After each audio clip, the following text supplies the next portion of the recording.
بسم الله الرحمن الرحيم. الحمد لله ثم الحمد لله، الحمد لله حمدا يوافي نعمه ويكافئ مزيده.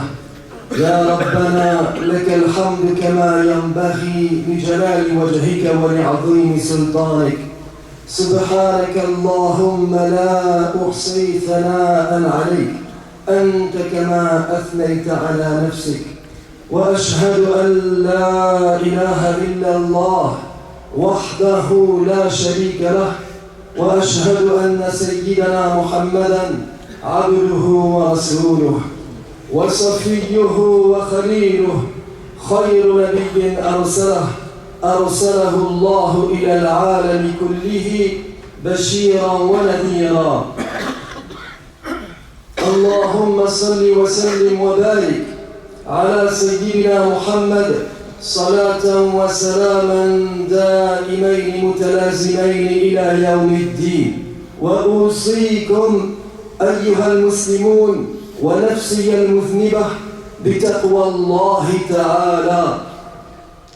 أما بعد، فيا عباد الله، إن من أسطع الدلائل على أن هذا الإسلام هو دين الله القوي القادر أن يبتلى بكل هذه العدوات والافتراءات خلال عصور التاريخ، ومع ذلك يبقى قائما محدد المعالم ثابت الأركان، تصديقا لقول الله تعالى: إنا نحن نزلنا الذكر وإنا له لحافظون.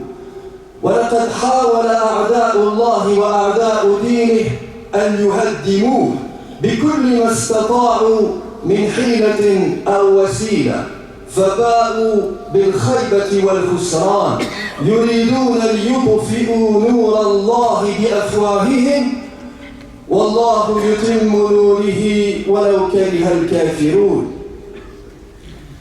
Parmi les plus belles preuves qui montrent que l'islam est bien la religion de Dieu, il y a le fait que malgré les attaques et les mensonges dont l'islam fait l'objet depuis son apparition dans le monde, celui-ci tient toujours debout, continue à marquer l'histoire de son empreinte et demeure solide dans ses fondements, conformément à la promesse de Dieu dans son livre saint.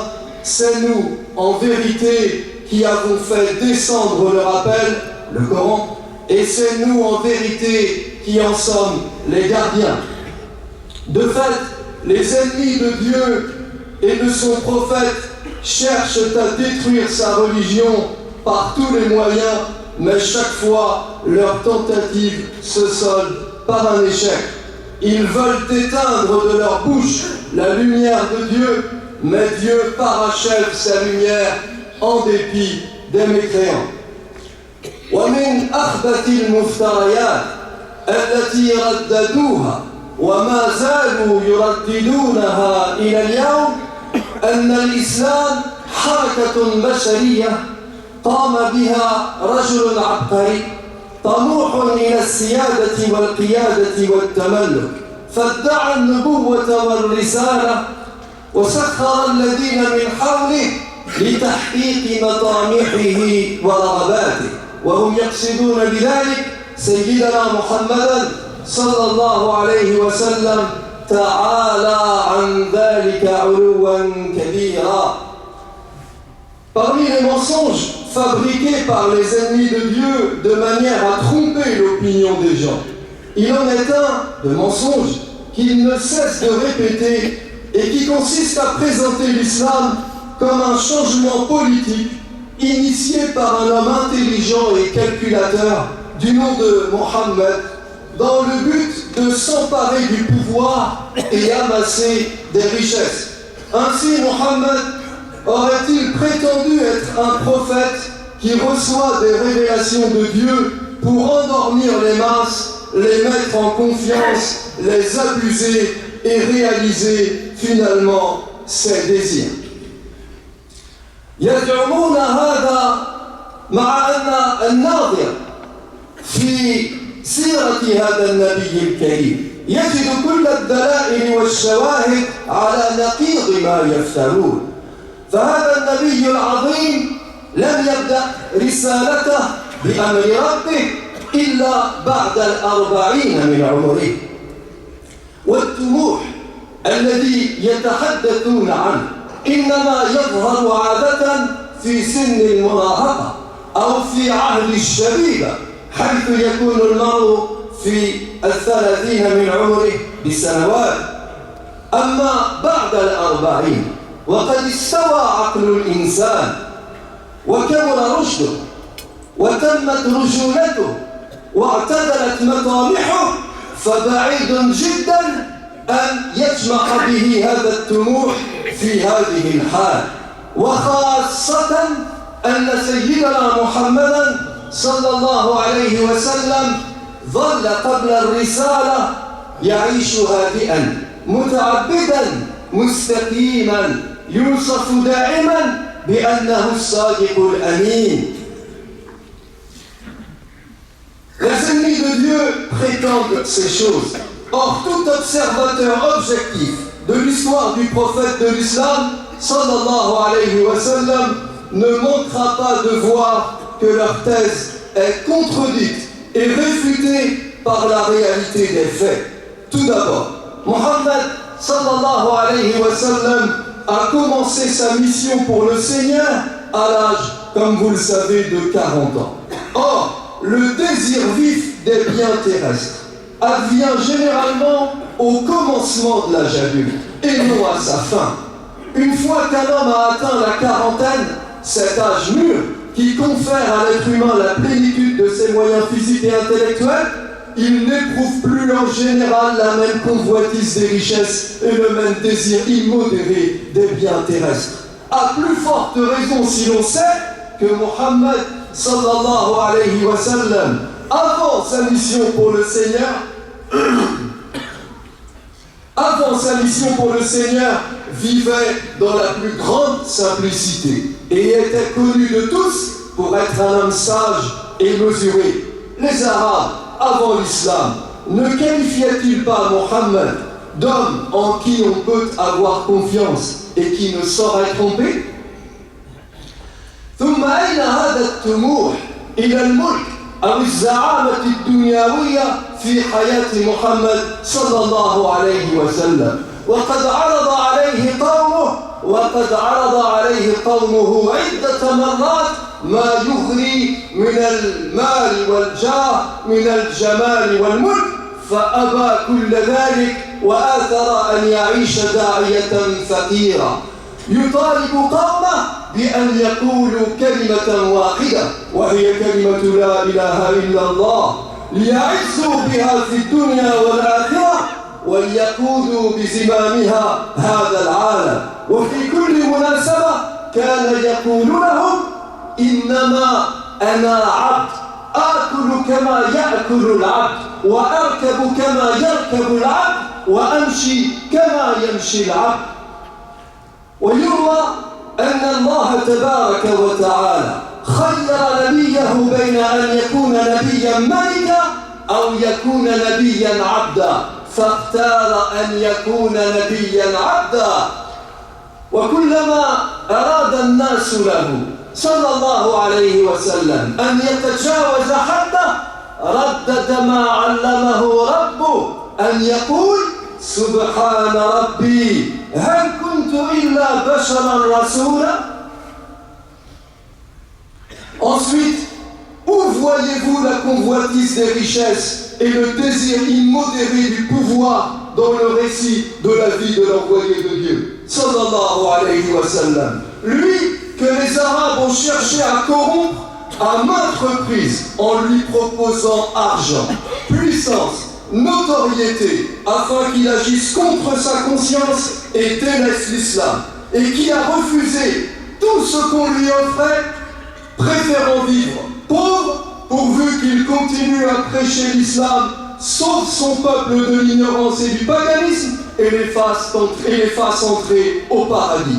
N'avez-vous pas entendu comme moi ce que le prophète sallallahu alayhi wa sallam disait toujours aux gens: je ne suis qu'un esclave, je mange de ce que mangent les esclaves. Je monte les bêtes que montent les esclaves. Et je marche à pied comme ils marchent à pied. On raconte à ce propos que Dieu donna le choix à Mohammed entre être un prophète roi et être un prophète serviteur. Or celui-ci, sallallahu alayhi wa sallam, choisit d'être un prophète serviteur. Et chaque fois que le peuple voulut du prophète sallallahu alayhi wa sallam qu'il outrepasse les limites de sa compétence, celui-ci désavoua son peuple et rétorqua: gloire à mon Seigneur. Suis-je autre chose qu'un être humain, porteur du message de Dieu?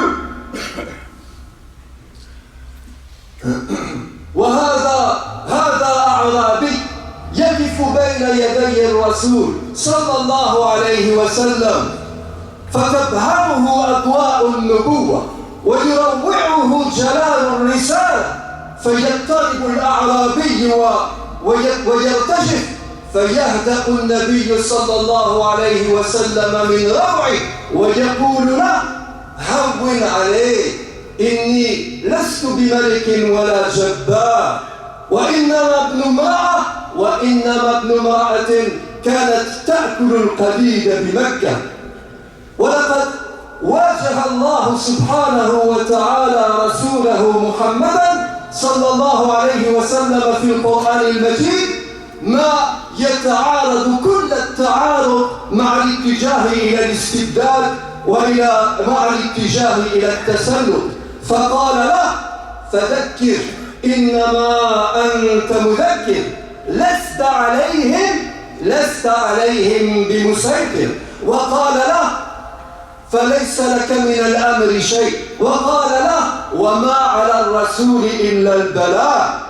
ولما رفع الله رسوله إلى أعلى مقام في حادث الإسراء والمعراج خلع عليه الوصف الذي يبعده كل البعد عن الكبرياء والخيلاء، وهو وصف العبودية، فقال تبارك وتعالى عنه: سبحان الذي أسرى بعبده ليلا من المسجد الحرام إلى المسجد الأقصى الذي باركنا حوله لنريه من آياتنا إنه هو السميع البصير.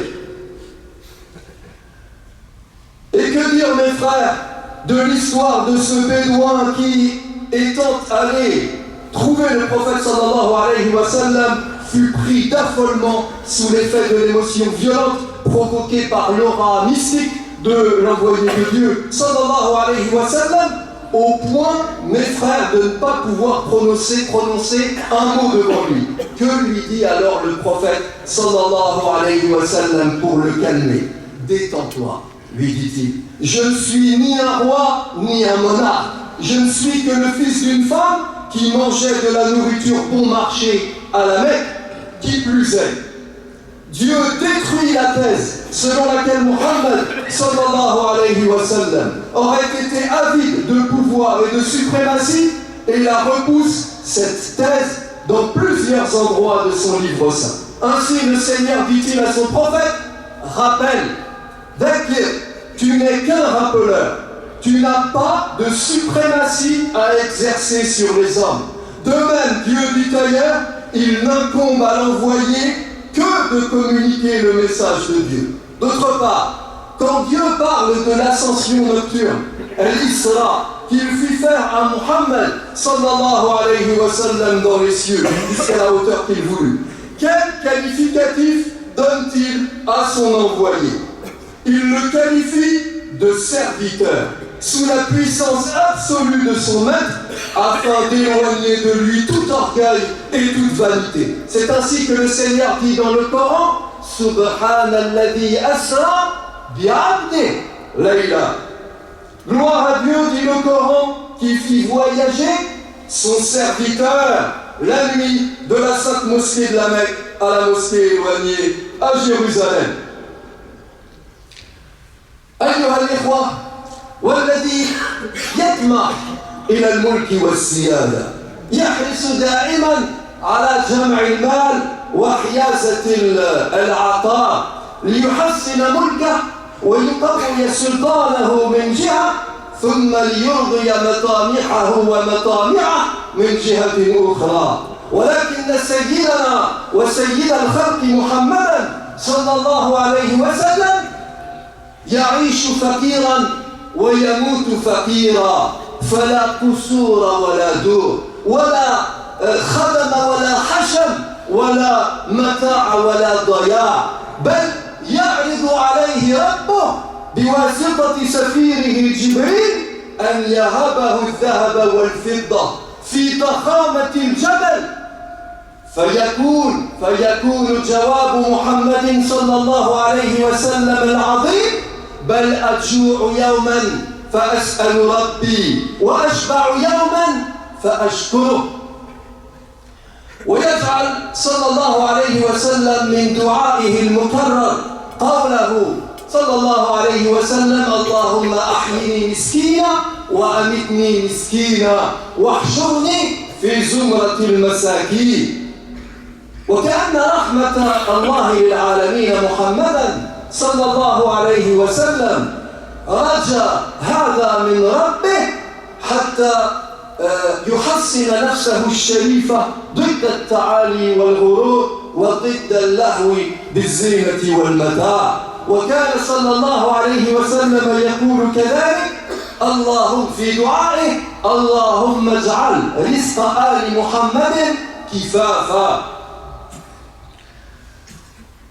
Celui qui a soif de pouvoir et de puissance amasse richesse et fortune, non seulement pour renforcer son pouvoir et asseoir sa puissance, mais aussi pour assouvir naturellement ses désirs et ses ambitions.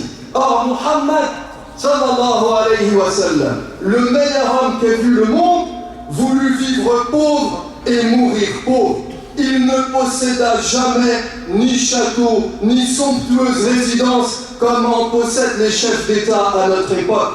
Il n'eut jamais ni valet ni laquais comme s'en entourent les grands personnages aujourd'hui. Et même quand le Très-Haut proposa à Muhammad de lui offrir or et argent comme une aide surnaturelle, la réponse de Muhammad sallallahu alayhi wa sallam fut de dire: plutôt je préfère ressentir la faim un jour pour demander à mon Seigneur et être rassasié un autre jour pour remercier mon Dieu. De même, le prophète sallallahu alayhi wa sallam invoquait Dieu régulièrement en ces termes: mon Dieu, fais-moi vivre pauvre, fais-moi mourir pauvre et ressuscite-moi parmi les pauvres. C'est à croire que Muhammad sallallahu alayhi wa sallam disait cela pour que son Seigneur le préserve de l'arrogance et de l'ostentation. Autre invocation que le messager de Dieu sallallahu alayhi wa sallam disait fréquemment: mon Dieu, fais en sorte que la subsistance de la famille de Muhammad consiste en ce qui suffit pour conserver.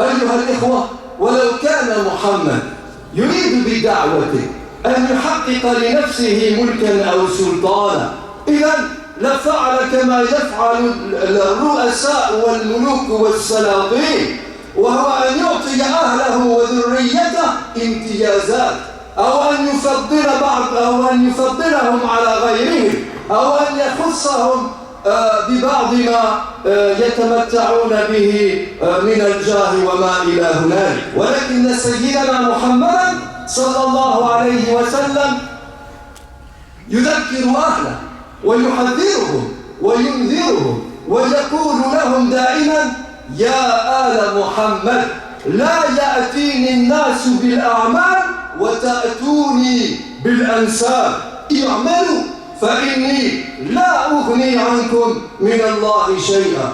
وهذه فاطمة البتول، فاطمة الزهراء، وهي بضعته الزكية وكلمته النقية، ولكنه لا يميزها بقليل أو كثير، بل يقول لها: يا فاطمة بنت محمد، اعملي فإني لا أغني عنك من الله شيئا. بل يعلن صلى الله عليه وسلم أنها تتساوى في شرعة العقاب مع سواها فيقول وأيم الله لو أن فاطمة بنت محمد سرقت لقطع محمد يدها. وحينما تتعب من العمل فتذهب إليه وتسأله أن يعينها ببعض ما أو بما ييسر لها الخدمة، يرفض صلى الله عليه وسلم أن يعطيها، ويذكر لها أن أهل الصفة من الفقراء هم أولى بالمعونة منها. Si vraiment Mohammed avait voulu se servir de l'islam pour asseoir son pouvoir, alors il aurait fait comme font les hommes politiques aujourd'hui. Il aurait avantagé ses enfants et ses proches au détriment des autres, en leur attribuant des situations par faveur et non selon la justice ou le mérite. Or, jamais Mohammed sallallahu alayhi wa sallam n'a agi ainsi avec ses enfants et ses proches. Au contraire, il les a toujours responsabilisés en leur enseignant l'obligation morale de réparer leurs fautes, de remplir leurs devoirs et leurs engagements et supporter les conséquences de leurs actes.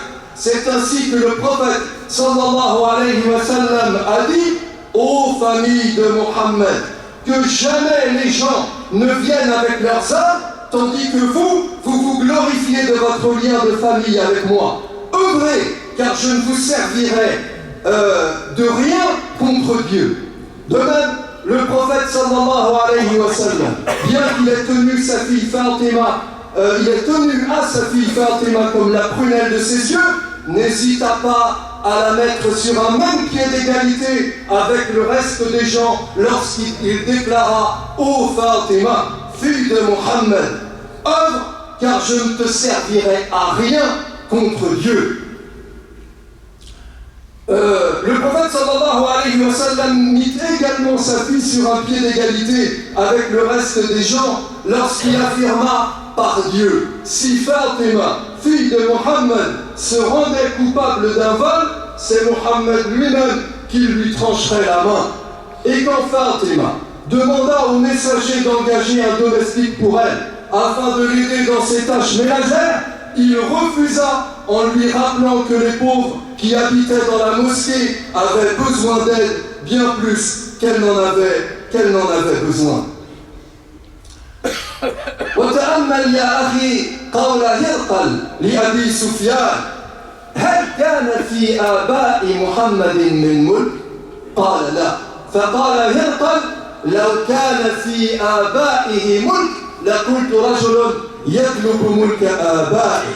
فقد صان الله تبارك وتعالى منصبه العلي من شبهة الملك في آبائه وأهل بيته، وهذا والله أعلم هو السر في كونه لم يورث هو والأنبياء قطعا للشبهة، ولأن لا يظن المبطل أن الأنبياء طلبوا جمع الدنيا لأولادهم أو ورثتهم. فأين إذن ما يزعمه هؤلاء المفترون الذين ما زالوا يحاولون إلى الآن بشجع الألوف وشق النفوس أن ينالوا من رسول الإسلام منالا وهو بعصمة ربه فوق الشبهات وفوق الذنوب. Enfin, considérez avec attention la question que posa Héraclius, l'empereur romain à Abu Sufyan.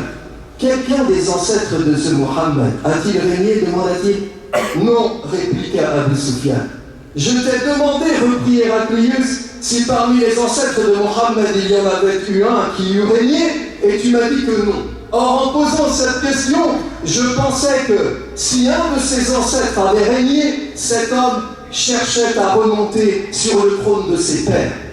Où l'on voit, mes frères, que Dieu a préservé la prophétie de Mohammed sallallahu alayhi wa sallam de toute altération qui aurait pour objet d'en détourner le sens, telles que des questions d'intérêt personnel qui viendraient se greffer là-dessus, comme par exemple la volonté de remonter sur le trône d'un ancêtre. C'est peut-être pour cette raison que Dieu a voulu que Mohammed sallallahu alayhi wa sallam ne transmette rien en héritage à ses proches, comme d'ailleurs il l'a voulu pour tous les autres prophètes. afin que l'on ne croit pas que les prophètes réunissent des richesses pour les donner ensuite à leurs enfants. Et une dernière fois, je vous demande, où les ennemis de Dieu voient-ils que Mohammed convoitait les richesses et désirait ardemment le pouvoir dans l'histoire de sa vie? Quant à nous, nous ne le voyons nulle part. Ya atba'a Mohammed, ya ummata Rasulillah, ما أجدر هذا النبي الكريم بأن يكون هو المثل الأعلى لكل إنسان وأن يكون القدوة العظمى في كل زمان ومكان. لقد كان لكم في رسول الله أسوة حسنة لمن كان يرجو الله واليوم الآخر وذكر الله كثيرا. وسبحان من لو شاء لهدى الناس جميعا إلى سواء السبيل واتقوا الله الذي أنتم به مؤمنون إن الله مع الذين اتقوا والذين هم محسنون. أقول قولي هذا وأستغفر الله لي ولكم فاستغفروه إنه هو الغفور الرحيم. الحمد لله حمدا كثيرا كما أنا وأشهد أن لا إله إلا الله إقرارا بربوبيته وإرغاما لمن جحد به وكفر. وأشهد أن سيدنا محمدا عبده المصطفى ونبيه المجتبى ورسوله المرتضى. عباد الله اتقوا الله فيما أمر وانتهوا عما نهى عنه وزجر وأخرجوا حب الدنيا من قلوبكم فإنه إذا استولى أسر. واعلموا أن الله أمركم بأمر بدأ فيه بنفسه وثنى بملائكة قدسه فقال عز من قائل عليما إن الله وملائكته يصلون على النبي يا أيها الذين آمنوا صلوا عليه وسلموا تسليما. اللهم صل على سيدنا محمد وعلى آل سيدنا محمد كما صليت على سيدنا إبراهيم وعلى آل سيدنا إبراهيم وبارك على سيدنا محمد وعلى آل سيدنا محمد كما باركت على سيدنا إبراهيم وعلى آل إبراهيم في العالمين إنك حميد مجيد. وارض اللهم عن الخلفاء الراشدين ذوي القدر العلي والفخر الجليل أبي بكر وعمر وعثمان وعلي وعن سائر الصحابة والتابعين ومن تبعهم بإحسان إلى يوم الدين. اللهم اغفر للمسلمين والمسلمات والمؤمنين والمؤمنات الأحياء منهم والأموات وألف بين قلوبهم يا رب العالمين. اللهم أصلح لنا ديننا الذي هو عصمة أمرنا وأصلح لنا دنيانا التي فيها معاشنا وأصلح لنا آخرتنا التي فيها معادنا واجعل الحياة زيادة لنا في كل خير واجعل الموت راحة لنا من كل شر. اللهم إنا نسألك الهدى والتقى والعفاف والغنى.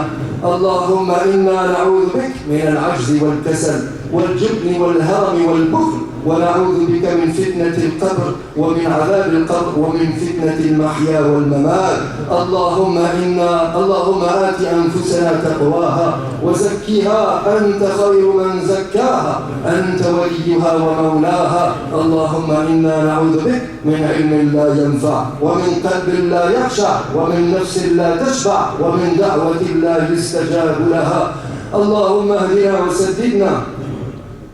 اللهم إنا نسألك الهدى والسداد. اللهم إنا نعوذ بك من زوال نعمتك وتحول عافيتك وفجاءة نقمتك ومن جميع سخطك. اللهم إنا نعوذ بك من شر ما علمنا ومن شر ما لم نعلم. اللهم أكثر أموالنا وأولادنا وبارك لنا فيما أعطيتنا وأطل حياتنا على طاعتك وأحسن أعمالنا واغفر لنا يا رب العالمين. اللهم رحمتك نرجو فلا تكلنا إلى أنفسنا طرفة عين وأصلح لنا شؤوننا كلها لا إله إلا أنت سبحانك إنا كنا من الظالمين. اللهم إنا عبيدك وأبناء عبيدك وأبناء إمائك نواصينا بيدك ماض فينا حكمك عدل فينا قضاؤك. نسألك اللهم بكل اسم هو لك سميت به نفسك أو أنزلته في محكم كتابك أو استأثرت به في علم الغيب عندك أن تجعل القرآن ربيع قلوبنا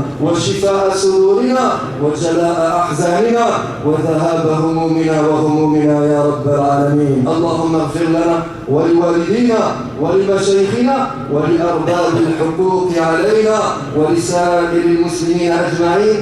آمين آمين آمين. والحمد لله رب العالمين. عباد الله، إن الله يأمر بالعدل والإحسان وإيتاء ذي القربى وينهى عن الفحشاء والمنكر والبغي يعظكم لعلكم تذكرون. وأقم الصلاة.